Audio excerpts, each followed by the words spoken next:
যারা আপনারা অভাবের দোহাই দিয়ে সালাত আদায় করেন না, আপনাদেরকে বলে রাখি ঈশান নামাজ 15 রাকাত নয়, ঈশান নামাজ মাত্র 4 রাকাত। আমি এই আমার নাঙ্গলকোটে আমার গ্রামে এসে মুরব্বীদেরকে জিজ্ঞেস করেছি, বলেছি যে ঈশান নামাজ 15 রাকাত কিভাবে? বললাম দাদা ঈশান নামাজ কেমনে 15 রাকাত? ওই বড় সুন্নত সাহেব ফরজ সাহেব কত হয়েছে? আমি বললাম 8। কত দর সুন্নত 2 রাকাত কত হয়েছে? বললাম 10। কয় নফল 2 রাকাত 10। বললাম দাদা এটা ধরতে না কাকা, নফল কেন ঈশা ধরো নাই? নফল তো নফল নিজেই না, এটা ঈশা কেন? তুই তো বেজাল্লা কথা কস, তুই আসলে তুই নফল 2 রাকাত। আমি বললাম না দাদা, নফল ঈশা নয়, ঈশা নিজে একটা নামাজ, নফল নিজে একটা নামাজ। ঈশা কেমনে 2 রাকাত হয়? নফল, নফলের কি সীমা আসেনি? এ ব্যথাগার মানুষ, নফলের কি সীমা আছে? এ আসর মানে মাগরিবের পরে কি ঈশার আগে কি 2 রাকাত নফল ফরজ যাইতো না? ঈশার নামাজের পরে রাত 12টা বাজে কি 2 রাকাত নফল ফরজ যাইতো না? দিনে 10টা বাজে নফল নামাজ ফরজ যাবো নি? তো এটার কি টাইম আসেনি?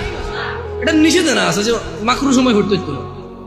তাই বললাম না দাদা আমি নফল নামাজ ধরতে না 2 রাকাত ঈশা। কত ধরস্যা? ঠিক আছে, তর্কের খাতিরে ধরে নিলাম আমি। তারপরে কত হইলো দাদা? কয় 12।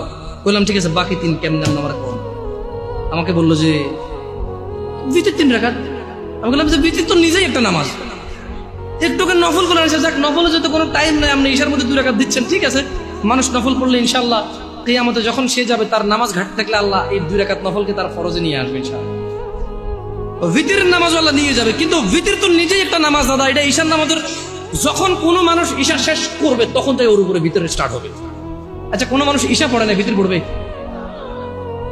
পড়লে কি ধরে রাখবেন? ধরেন লোকটা আজকে রাত 12টা বাজে এখন একটা বক্তব্য শুনলো, এক আয়াত পড়লো, পড়ার পরে সে চিন্তা করলো যে না, তার তওবা করা দরকার, সে এখন ঈশা পড়ে পড়তে পারবে না?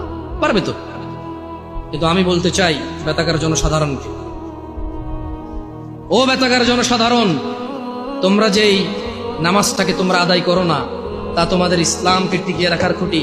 সিয়াম ভঙ্গ করলে তা তো বছরে একবার আসে, একটা খুঁটি ভেঙে ফেললে দিনে 5 বার তোমার খুঁটিটাকে তুমি ভাঙো, দিনে 5 বার তুমি তোমার খুঁটিটাকে ভাঙো।